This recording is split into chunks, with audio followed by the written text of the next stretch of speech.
एक बात जो आप लोगों को बिल्कुल नहीं भूलनी है वो है गुजरात। गुजरात समग्र श्रेणियों में शीर्ष रैंक यानी कि गुजरात को मिली है। तो एक रैंक पूछेगा अगर आपसे कि सुशासन सूचकांक में भारत के किस राज्य को प्रथम स्थान प्राप्त हुआ है, तो वो गुजरात है। ठीक है, ये बात ध्यान रखनी है। दूसरे पे महाराष्ट्र है और तीसरे पे गोवा है। ये कई बार रैंक क्रम में भी लगवाने पूछ लेता है, तो गुजरात आपको याद रखना है पहले पे रहेगा, उसके बाद आपका महाराष्ट्र है और तीसरे पे गोवा है। ऐसे पूछ लेता है ना आरोही अवरोही क्रम में लगाने, तो ये आप याद रखिएगा, गुजरात, महाराष्ट्र, गोवा। उसके बाद सबसे महत्वपूर्ण बात है केंद्र शासित प्रदेश, अगर आपसे पूछ ले तो दिल्ली इसमें पहले स्थान पे रहने वाला है। ये बातें आपको याद रखनी है, जो सुशासन सूचकांक के बारे में आपको पता ही होनी चाहिए। पहले पे गुजरात और केंद्र शासित प्रदेश में पहले पे दिल्ली। ठीक है, हेलो और नमस्कार दोस्तों, कैसे हैं आप लोग। भारत सुशासन सूचकांक 2021 देखने वाले हैं हम लोग। स्वागत करता हूं आप सबका हमारे यूट्यूब चैनल क्रैक नाउ पर। This is me Kumar Pankaj और आप देखने वाले हैं हम भारत सुशासन सूचकांक।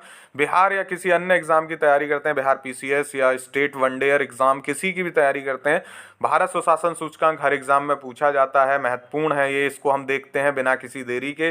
तो आपको पता है केंद्रीय गृह मंत्री हमारे और सहकारिता मंत्री एक ही हैं, अमित शाह जी। अमित शाह जी ने सुशासन सूचकांक को जारी किया। पूछ सकता है इस सूचकांक को तैयार किसके द्वारा किया गया है, तो प्रशासनिक सुधार और लोक शिकायत विभाग यानी DARPG द्वारा इसको तैयार किया गया सूचकांक 2021 को। इसको गुड गवर्नेंस इंडेक्स बोलते हैं इंग्लिश में और हिंदी में सुशासन सूचकांक बोलते हैं। एक क्वेश्चन मैं आपसे पूछूंगा कि जो सुशासन दिवस है 25 दिसंबर, ये किसके याद में बनाया जाता है, किसको डेडिकेटेड है सुशासन दिवस। तो इसके बारे में आप मुझे कमेंट करके जरूर बताइएगा, महत्वपूर्ण है, ऐसे क्वेश्चंस बन जाते हैं, वनडे और स्टेट दोनों एग्जाम्स में बनते हैं। ठीक है, चलिए अब हम इसमें देख लेते हैं महत्वपूर्ण बातें। तो एक चीज़ ये तो मैं आपको बता ही चुका हूँ कि इस इंडेक्स में गुजरात को पहला रैंक मिला है। उसके बाद ये भी मैंने बता दिया महाराष्ट्र को इसमें दूसरा रैंक मिला है और गोवा को इसमें तीसरा रैंक मिला है। तो ये तो चीज़ें आपको गुजरात, महाराष्ट्र, गोवा ये तो रट जाना चाहिए। उत्तर प्रदेश ने भी इसमें काफ़ी अच्छी बढ़ोतरी की है, उत्तर प्रदेश को आगे देखेंगे, यहाँ पे अभी मैं छोड़ देता हूँ। केंद्र शासित प्रदेश में दिल्ली को प्रथम स्थान प्राप्त हुआ है, ये भी हम देख चुके हैं, इसमें कुछ जानने जैसा है नहीं। हाँ, सुशासन सूचकांक में यानी गुड गवर्नेंस इंडेक्स में पूछ लेगा कि कितने क्षेत्र हैं, तो याद रखना है आपको 10 क्षेत्र हैं। कहीं भी अगर आपसे कोई पूछ ले, 58 संकेतक हैं, 10 क्षेत्र और 58 संकेतक पे आधारित है सुशासन सूचकांक। मेंस में भी ये ऐसी चीज़ें आती हैं, पॉइंट मिलते हैं इनके। तो कृषि और संबद्ध क्षेत्र, वाणिज्य और उद्योग क्षेत्र, और देखें तो मानव संसाधन विकास, सार्वजनिक स्वास्थ्य और सार्वजनिक बुनियादी ढांचा और उपयोगिताएं, आर्थिक शासन, समाज कल्याण और विकास, न्यायिक और सार्वजनिक सुरक्षा, पर्यावरण और नागरिक केंद्रित शासन, जैसे ये 10 इसमें क्षेत्र हैं और उस पे ही आधारित है 58 संकेतक। अब हम देख लेते हैं कि श्रेणी कितनी है, तो 4 श्रेणियों में इसको बांटा गया है। 4 श्रेणी में ये जो स्टेट वाली श्रेणी है इसको समूह ए और समूह बी में बांटा गया है। फिर नॉर्थ ईस्ट यानी उत्तर पूर्व और पहाड़ी राज्य यानी north east and hills area, ये तीसरी कैटेगरी है। उसके बाद चौथी कैटेगरी है यूटी यानी यूनियन टेरिटरीज यानी केंद्र शासित प्रदेश। तो ये 4 कैटेगरी हैं, राज्यों को 2 में बांटा गया है, ए और बी में। दूसरे पे नॉर्थ ईस्ट और पहाड़ी राज्य हैं, चौथे पे केंद्र शासित प्रदेश हैं। ठीक है, तो ये आपको 4 कैटेगरी पता हो गई। उसके बाद आपने वहाँ पे पढ़ रहे थे कि उत्तर प्रदेश ने GGI यानी गुड गवर्नेंस इंडेक्स 2019 के प्रदर्शन की तुलना में 8.9% की बढ़ोतरी दर्ज की है। तो इसका लाभ क्या हुआ है कि उत्तर प्रदेश ने वाणिज्य और उद्योग में, ये बात ध्यान रखना है आपको कि वाणिज्य और उद्योग में है, ना कि सभी चीज़ों में। वाणिज्य और उद्योग में शीर्ष स्थान प्राप्त किया है उत्तर प्रदेश ने। ऐसा क्वेश्चन पूछा जा सकता है अब स्टेट में, उत्तर प्रदेश का कोई भी एग्जाम हो रहा हो उसमें ये पूछा जा सकता है कि उत्तर प्रदेश को वाणिज्य और उद्योग या किस क्षेत्र में मिला है प्रथम स्थान। 10 के क्षेत्र हैं तो उसमें वाणिज्य और उद्योग क्षेत्र में शीर्ष स्थान प्राप्त हुआ है उत्तर प्रदेश को।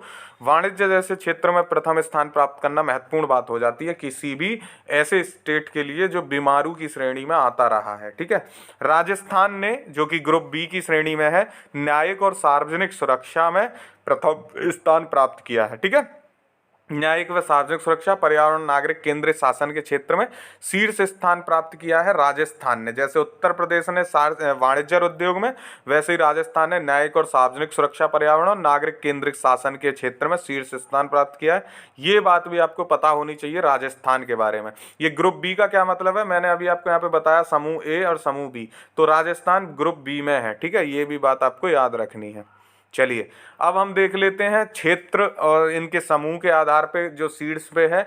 तो ये क्षेत्र हमने सम्मिलित को लिया है, बाकी सब कैटेगरियों को यहाँ से मैंने निकाल दिया है, क्योंकि अगर सभी कैटेगरी का देखते तो कन्फ्यूजन होता। आपको तो ओवरऑल ही पूछेगा क्वेश्चन कि समूह एक में कौन है, तो समूह ओवरऑल अगर हम देखें तो गुजरात पहले पे है और समूह ए में गुजरात ने ही टॉप किया है, ठीक है।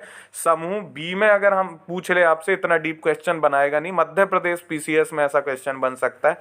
तो देख लीजिए समूह बी में मध्य प्रदेश है, ठीक है, समूह बी में मध्य प्रदेश शीर्ष पर है। नॉर्थ ईस्ट और हिल्स एरिया में हिमाचल प्रदेश पहले पे है। यूटी में मैं आपको बता चुका था दिल्ली पहले पे है। इस बात को फिर से देख लीजिए, ओवरऑल कैटेगरी या समूह ए कैटेगरी में हम देखें तो गुजरात पहले पे है, ठीक है। समूह बी में देखें तो समूह बी में मध्य प्रदेश शीर्ष पर है। नॉर्थ ईस्ट वाला या हिल्सी एरिया के जो कैटेगरी 3 है उसमें हिमाचल प्रदेश है, और कैटेगरी 4 है यूटी वाली, तो उसमें दिल्ली सीट्स पर है। अब बात समझ में आई। हमने देखा था कि स्टेट की 2 कैटेगरी थी, ए और बी। ए में गुजरात सीट्स पे है, बी में मध्य प्रदेश सीट्स पे है। फिर हिल्स और नॉर्थ ईस्ट वाला एरिया था, उसमें हिमाचल प्रदेश सीट्स पे है। फिर यूटी वाला था, उसमें दिल्ली सीट्स पे है। तो ये गुजरात, मध्य प्रदेश, हिमाचल प्रदेश और दिल्ली आपको याद रखना है। और जो हमने पहले देखा तो उसमें देखा गुजरात पहले पे था, महाराष्ट्र दूसरे पे था और गोवा तीसरे पे था, ठीक है, ये बात आपको याद रखनी थी। दिल्ली हमने देखा था यूटी में पहले पे था, ये बात आपने देख ली थी। उसके बाद हमने उत्तर प्रदेश और राजस्थान के बारे में एक फैक्ट देखा था, ये हमने इतनी बातें वहां पहले देख चुके थे।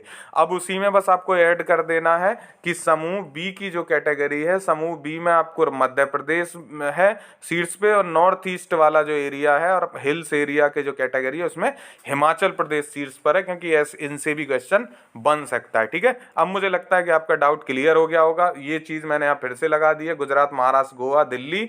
अब इसमें आपको क्या ऐड करना है, यूपी किस कैटेगरी में है, राजस्थान किस कैटेगरी में है, ठीक है, ये हो गई 2 बात। मध्य प्रदेश कैटेगरी उसमें है बी में, और उसके बाद एक चीज और रह गया आपका हिमाचल प्रदेश, तो उसको भी आप यहाँ पे जोड़ लेंगे, हिल्स एरिया में हिमाचल प्रदेश। इस स्लाइड का स्क्रीनशॉट ले लीजिए, आपका काम हो जाएगा। यूपी, राजस्थान कैटेगरी वाइज हैं, बाकी ये सारे यहाँ पे लिखे ही हुए हैं, ठीक है। तो ये था आज का वीडियो, कैसा लगा हमें जरूर बताइएगा। Thank you so much for watching. Subscribe करिए चैनल को अगर नहीं किया हुआ है तो, लाइक शेयर कमेंट करना मत भूलिए। All the best for your exam. Thank you so much. जय हिंद।